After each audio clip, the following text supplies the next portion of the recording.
C'est une tradition du festival Classicaval, accueillir les enfants de l'école primaire en l'église pour leur faire découvrir le monde de la musique. Cette année, cette rencontre s'est ouverte en proposant aux enfants une conférence sur les similitudes entre la musique et le sport. Pour ce faire, les musiciens Annelise Gastaldi, Diana Ligeti et Charles Esser étaient accompagnés d'Ingrid Jacquemot, championne de ski alpin et directrice du club des sports de Val d'Isère, ainsi que de Lucie Paltz, freerideuse et journaliste, autrice du livre Née pour skier, qui retrace le parcours de plusieurs skieuses.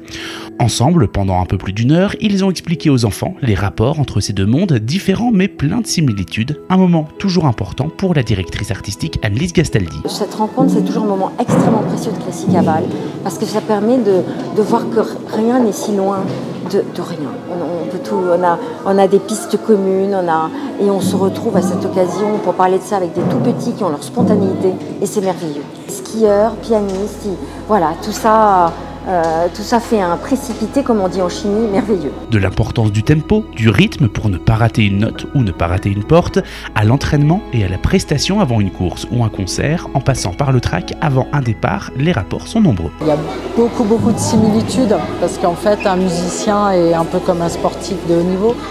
Il doit se présenter à une prestation, jouer avec son instrument, se préparer, s'entraîner, gérer le stress, se concentrer.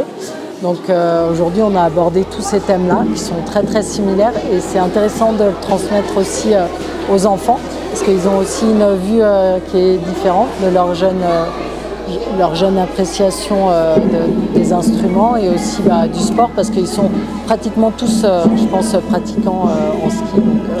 Complémentaires, les sportifs utilisent aussi la musique pour se concentrer avant une épreuve, tout comme il est recommandé aux musiciens de pratiquer une activité sportive. Au départ d'une course ou pendant les entraînements, en fait, je pense qu'il y en a qui ont de la musique en permanence dans les oreilles, parce que ça les aide à se transcender en fait, avec de la musique très rapide avant une course, à se mettre un peu dans un état d'esprit combatif.